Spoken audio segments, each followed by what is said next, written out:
Hi guys, how we doing? So I want to do a update video, quick, like let's talk plants and that, and let's all get pumped about plants. I'm in the mood to talk about plants. So this tank here is my hand. It's got all the can I call them rejects? All the extras. There's a ton of Java fern there. There's Salvinia. There's Bacopa, Ludwigia. There's Hygrophila polysperma. There's Ludwigia repens, and I've already said that. I meant Rotala rotundifolia. There is Pogostem installatus in the corner. There's Boos, Anubias. So there's all these plants in here. I don't want to do something with them, but I don't want them all in the same tank. But I want to do something with this tank. I've got my blue shrimp in here. I've got my peppermint bristlenose. I've got these new Wapanga Red River rainbow fish. I've got a cool rainbow fish on the way, and I've also got a contingent of scuds flying around the tank, which does me head in. I can't seem to get rid of them.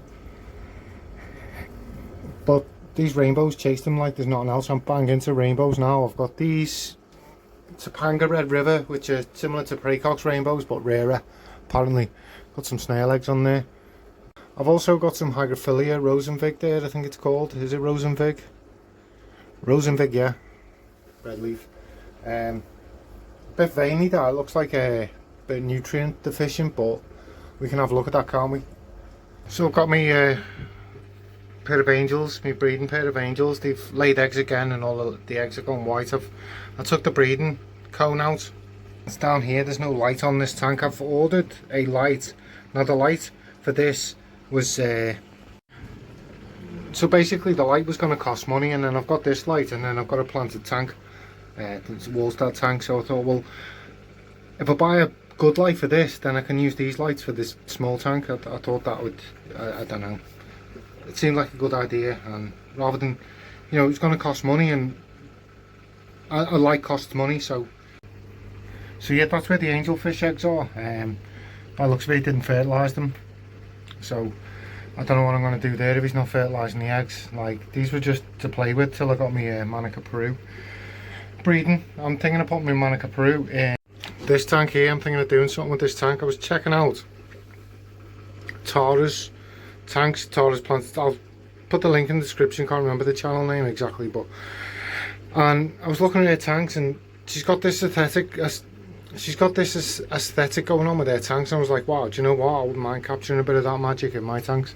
I don't even know that she realises she's got it going on, but I noticed it there, and I thought, well, do you know what, I fancy doing a bit of that myself. It was just, I got this vibe, you know, like, does anyone remember like coral frag tanks, when you had frag tanks? So basically she just had black gravel on the bottom, and then all the plants were planted in the gravel, and it just made me think, well, that's like a frag tank kind of thing, where you can just put your plants in, grow them out, take whatever you need, move them on, and it's like a frag tank, you know. It's just set up just to house your coral, a frag tank, and this planted tank's just set up so it's just to house your plants. There's no aquascape kind of thing involved. Well, there was with theirs, but I'm just saying, like, if you broke it down a bit, then it's just, and I could get a cheap CO2 system, and wow, there's a scud in my big tank.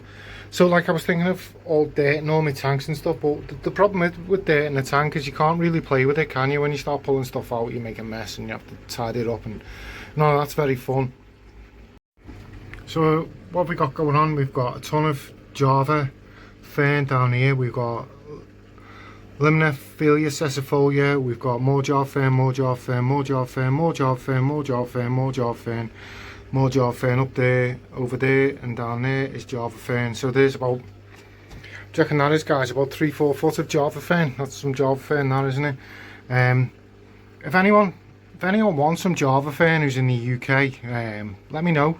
Like, I'm considering pulling this plant apart. Now, I'm not promising you the best Java fern in the world. Look at it, it's not great, I was giving it, but the bits I've been growing off that are doing fine, and they're looking alright. Like, there's, why can't I get this?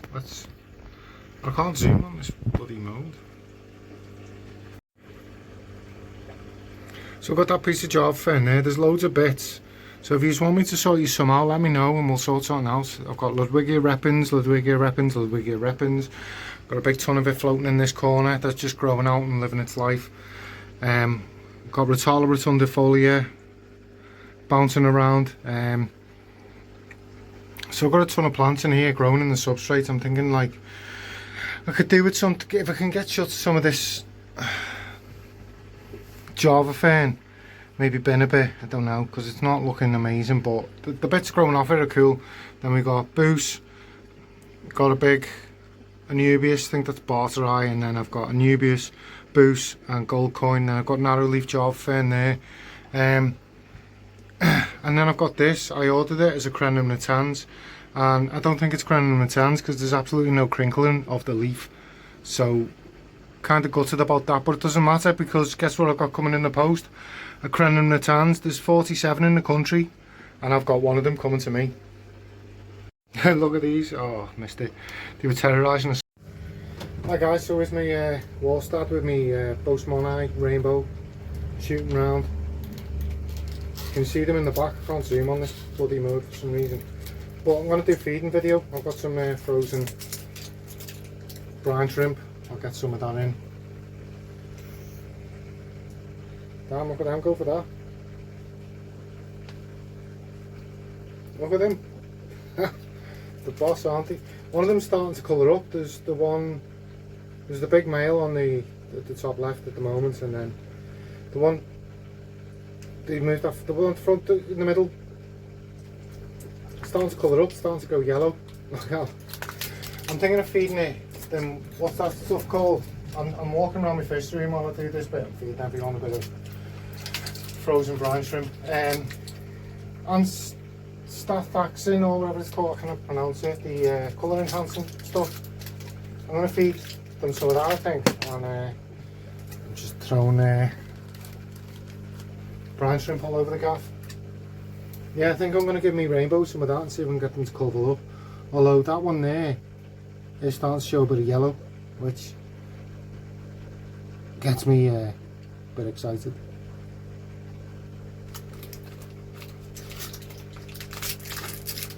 So all the tanks, I've had some brine shrimp. So yeah, what I'm thinking is, guys, let me know what you think about this. I'm starting to think of like I was checking out that Taurus, right, I put the frozen brine shrimp on the floor. I bet you when I come in the fish room in the morning to check on everyone, I bet you it's still there, I forgot about it.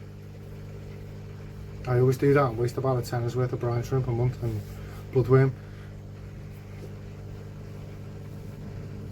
Yeah, can you see this dark patch down here, guys? That's mycelium, that's where I've fed. And the food's been broken down. The food that's been left's been broken down by the bacteria, and mycelium fungus has grown there. So that mycelium is pulling all our food down into the nutrients into the substrate. So that's the Wallstad method in action.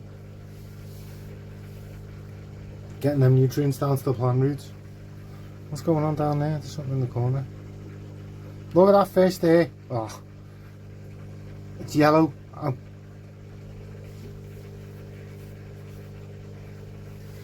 Now I'm buzzing about these rainbows, but I joined the rainbow group and there was some guy, and anyway I'm getting Goida River rainbows, which are bloody cool, but I'm getting a mop of eggs, so I've got to raise the fry and all that myself. So I'm kind of intimidated and excited at the same time, because Goida River's on your everyday rainbow fish, are they? So,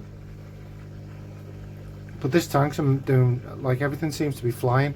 All my lily bulbs down this side,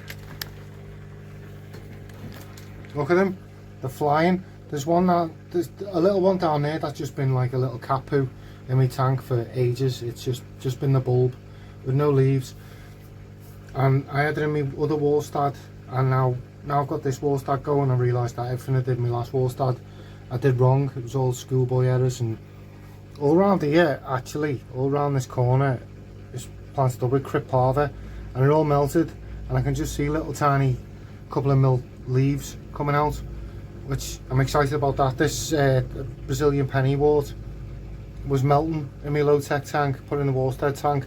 It's flying. There's some Taiwan lily there that was melting away. That's bounce back. So my little cat poo bulb that wasn't doing nothing, it's throwing leaves out. It's only been in here a few weeks, it's starting to grow.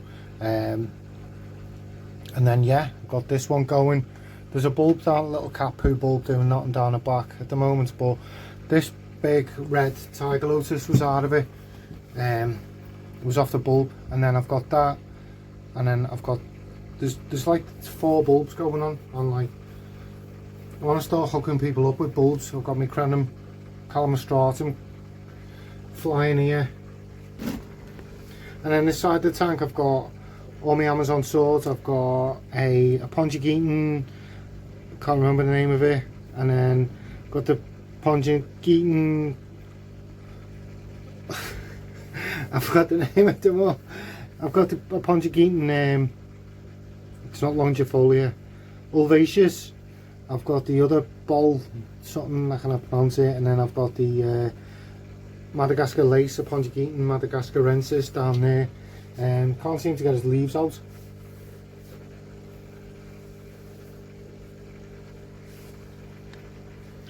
So update to this tank, I'm loving this tank, but it doesn't let me play with my tank. And I was talking about Tara's tanks, and she's got like this thing where she's just got gravel like this, and what I'm thinking of doing is throwing like 2 inches. Why is my screen doing that?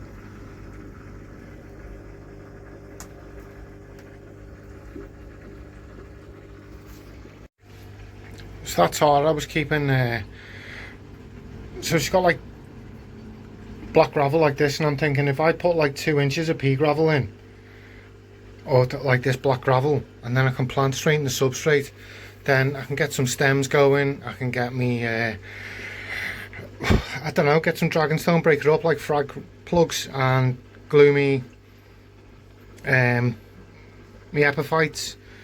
Like I say, if you want any get on me if you want some of this Java fern. If you're in the UK, don't know how I'm going to go about sorting it out, but I'll sort you some if you want some. I'll dig some of the good bits out. Yeah, but I'm wanting to set up some like tanks I can play with, and I can just like chop plants around. And Limnophilia, I've got some Limnophilia here. I start sorting someone out. I could probably sort one person some Limnophilia out there at the moment. But what I've done with the Limnophilia, I want to do with the Rotala, I want to do with the Ludwigia. I want to get patches of stems right across the back. I know I've been talking about dirting it, but if all my tanks are dirted, I've got nothing to play with. And I would like to come in here and play. So I want to kind of do it with this tank. With this tank. This tank. With this tank. So I've got 4 tanks that like I want to get planted up. I need to have them move around, don't I? I don't know whether to get shut of these angels, because like they're not adding nothing to the fish room really. Plus I'm getting pumped on rainbows. But rainbows go better with the planted tank. I've got some Limnophilia there, that's not doing much, is it? Look at all the crap that's sat on the sand. It's just minty. Bloody hate sand. I was about to say the F word then. So there's Weber musters in here. I hate the way sand does this. How are you supposed to have a planted tank with all that mold everywhere? I know the plants love it, but it's on top, it's not beneath, it's not where the roots are. So I've got this going, look. See these black patches? This is about 5 mil of sand. Look at all that. That is anaerobic. As far as I'm concerned, that's anoxic conditions, creating noisy gases and stuff, look. So sand just doesn't get me pumped when it comes to planted tanks. Like a nice bit of clean gravel just does you the world of good. And any poops go down in there, and the plant roots, the bacteria break it down and the plant roots absorb it. So that's why I'm thinking of maybe doing like kitty litter, like an inch of kitty litter and then an inch of gravel. So we've got high CEC, we could even use Akadama, couldn't I? Something, or high CEC stuff that can absorb all the nutrients, and then gravel to plant in above it. I think it's giving you the best of both worlds, but that's my plan. What do you reckon? Do you know what? I might even go outside. Do you think I should get like a disposable greenhouse outside for the summer and grow some plants in a greenhouse? Give us a shout, tell me what you think. So this 5 feet of monster, I'm thinking of like planting it all up with stems at the back and getting some like grown stuff at the foreground. Do you know what? I've got bottles of CO2 in the house in my spare room. I could go and get one of them. I just need a regulator. Anyone know where I can get a regulator from? Like, but then I'd need more powerful lights, wouldn't I? I don't know. Stays me blows my eye, living the life. I'm absolutely loving these fish. I love just coming in, sitting, watching them swim around and just do rainbow stuff. I did have scuds in this tank, and since the day after I put the rainbows in, I haven't seen one of them. But like, if you're a scud, how are you going to get away from them? Like, they must have just nailed them all. Tell me if you're getting pumped about rainbows. Now I've got rainbows. As I say, I've got my Bushman eye, I've got Wauponga red lasers, I've got Goido rivers on the way. Considering buying Praycocks, don't know where I'm going to put all these rainbows, but I'm going to put them somewhere. I absolutely love this tank, but if I set like 4 or 5 of these Wallstad tanks up, then I've got nothing to play with, and I want some planted tanks to play with. So that plant right down there in the corner, can you see where the rainbows are now? That's a Echinodorus ocelot. It's an Amazon sword species ocelot, and I just love the little red dots on the leaves. I've got Cryptlucens, Cryptwendetii brown, and I've got Cryptparva down there. Got loads of, it's supposed to be dwarf size, but there's no way that's dwarf size. It's just flying, it's massive. But it seems to be melting away at the tops, but throwing out tons of shoots at the bottom. Anyone in the UK after some red cherry shrimp? I've got absolutely tons of them. Like, I want to start thinning my colonies down. Look at them. I don't know what's going on with my camera. I hope this doesn't come through after processing.